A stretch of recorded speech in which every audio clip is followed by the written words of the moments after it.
Jonathan Nornware here, SBTF Task Triage, Part 3. I'm going to utilize my tabs. Yeah. Cool. Let's keep going. Weapon concepts Flazer. Yep. Well, we're not doing the Flazer, so we don't need to concept it. Fixed position of 3D person hero muzzle flashes. Oh, yes. For those of you who played multiplayer, you can, like, they're not in the right place. So I need to fix that. I want to fix that. Hero crouching.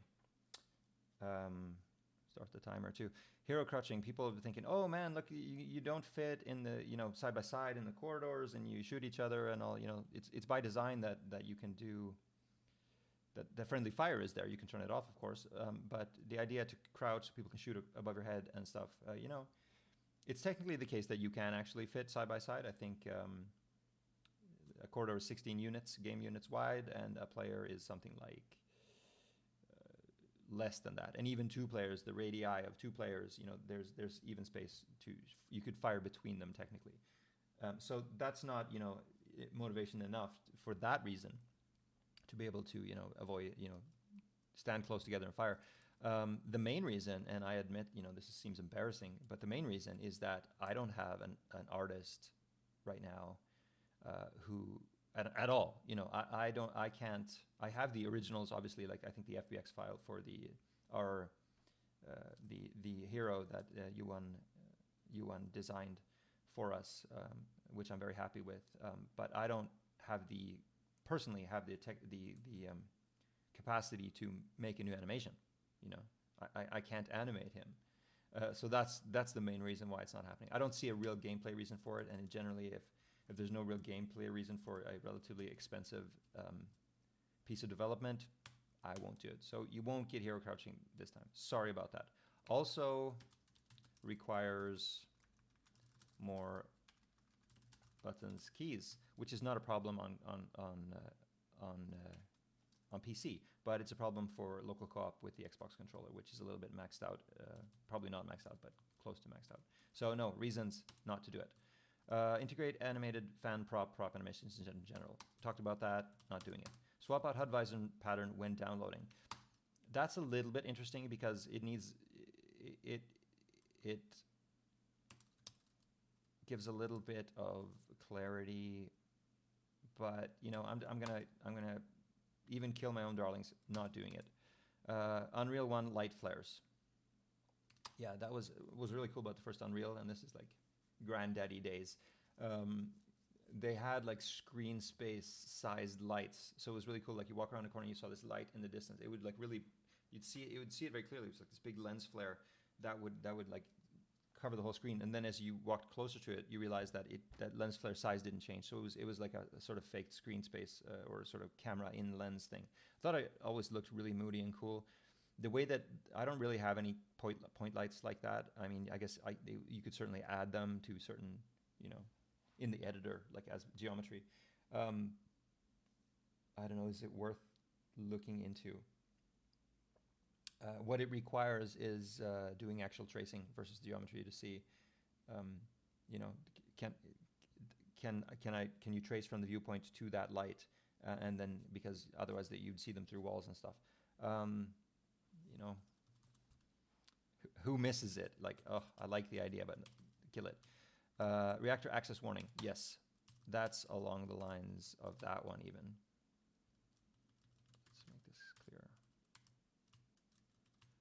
Categorize this a bit. Yes, that's what I was talking about. Like warning, reactor shield cycling, that sort of thing. I want that. Sadly, the website where I generated those computer voices, I think it's down, and I never found it again because there were a lot of different voices you could choose from, and the one I chose was like UK. I think the voice was called Heather, and that's in the code. That voice is called Heather. But it may be the case that I'm really happy with that voice, but it may be the case that I need to re-record it to make it consistent if I add other things like reactor shield cycling and coolant disabled sort of stuff. We'll see how that plays out, but I really like the idea of that. More random ambient sounds. If I can find them, that might be cool. it's relatively cheap. Better reactor shields movement stop audio. Yes. I think it just uses the, it needs to be clear, like the whole, when it opens, I think it uses a version of the door audio, just like pitched down or something. And it's a little bit too open, stop audio. Both of those, I wanna do it more, bleh, And maybe you could just even bake it in, like warning, reactor shield cycling. That happens, that could be just baked in there, so we'll see. User created levels. Did it. Achievements. Have to look at it. At least have to look into what that might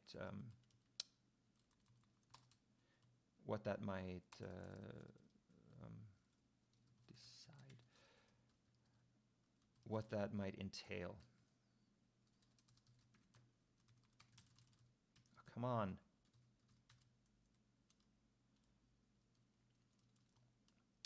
Trading cards. I don't even know what that is. Like, what I'm afraid of when it comes to achievements, like, I'm not really afraid of figuring out achievements that you could have, but I'm worried about art, like icons. That's a pain, just. But there might be, icon packs I could buy and use, so yeah. Trading cards, I'll have to look into. I don't even know what that is, but, I'm not interested. More download content, community driven. Yep. User created levels. It's there. Particle emitters in the world.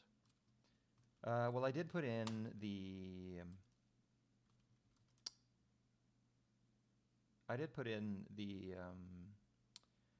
The steam, so like the steam coming out around the reactor. So I'm pretty happy with that. Sparks audio from breaches. I think that might be interesting. Little sparkies when you're close to because just another hint, like especially when the power goes out and it's silent and you might hear little sparkies or electrical arcing. Explosive barrels, gas tubes, gas pipes before grenades. Yeah, but grenades is not happening. That's not happening either. Sounds near and far components. That's similar to what we did on Ground Control 2. Maybe because that was like a fake filtering. That might be interesting, because what would you get out of that, or conceptually it would be that you could hear weapons fire really far away but really muffled. That kind of thing might be cool. Generally, or cross fading really. So you do like a distance, and if the distance is beyond like a certain fall off, you have like. Yeah, it's a smooth step basically between the near and far. Because my original near and far components implies in Ground Control 2 we played two sounds, and we faded out the near one and always had the far one. We'll see. Idiot. Obviously, crossfading means playing two sounds. We'll see. See what happens. Stats settings in Steam Cloud. No. Aggregate stats for all characters on a local machine. Yes. That is what I meant by. Yes, by that. Multiple monitor support. Yes, obviously that has to be fixed. Hybrid lighting solution, bakelite ambient cube in light prepass. That is an idea that I had for, that was actually did prototype. Not for this project, but the idea was to allow more dynamic lights, and that is certainly for the certainly for a sequel, Yeah, I'm not going to think about a sequel now. I'm not going to put them in a list. I'm just going to delete stuff. Sword materials, local map alpha for alpha test. Yeah, the idea there was that you could, if you wanted to do things like chain link fences and things like that. So because then you would need a channel to mask that out. Currently, I'm in with the VPBR stuff. I'm using albedo RGB plus roughness. That's 4 channels. And I'm using local RGB and metalness. That's 4 channels. So there is no channel anymore. That is the idea here was that the locals were only 24-bit, so there was, technically a channel left over. Not the case anymore, going away. Decoys a la Astro Creeps Elite are interesting in this concept, lure the beasts away. I would say scientists, right? So no, not happening. Option to run campaign of the week. Yes, did it. More better Xbox controlling navigation of menus. Yes, more better. Certainly needs to be fixed. So you can... What the hell is that? Yeah, so you can play it without needing a mouse. Variant of ASCII plan over preview and HUD changes with upgrades. No. Test Pac-Man mode. Yeah, I was thinking that it might be fun back in the day when the idea was there might be, lots of game modes. So one mode might be every cell of the every grid cell of the game that was, that you could walk on. You would put like a hovering orb, like literally Pac-Man in Space Beast. Oh god, that sounds interesting to me. It wouldn't be hard to do. Let's put it here.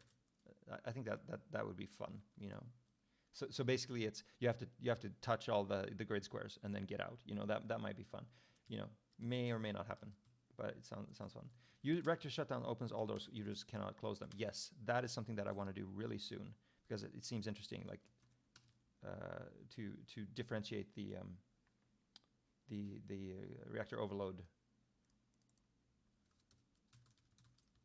Also, fences off, sentries off. That's what's been talked about in the forums quite a bit. Create symbols, pictures from the achievement list. Yes, that will be implicit if that gets done. Look into compositing various achievement decals on the player textures. Yep, that is.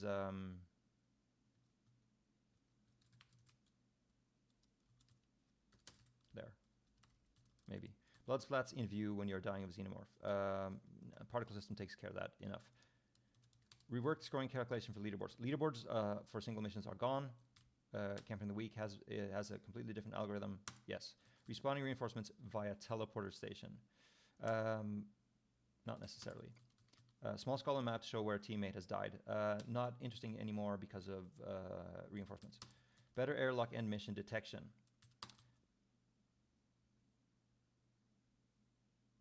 Not important. It's you have to be a ways in to the airlock now. It's not really important. Yeah, but it's also not hard to fix. So yeah, I think I'll do that. Single enemy mode. I don't know what that means. Let's look at what that might entail to be,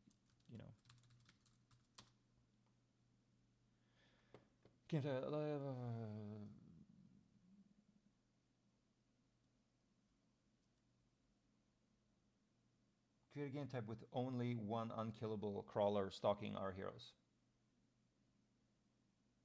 No, not this game. Custom upgrade stuff.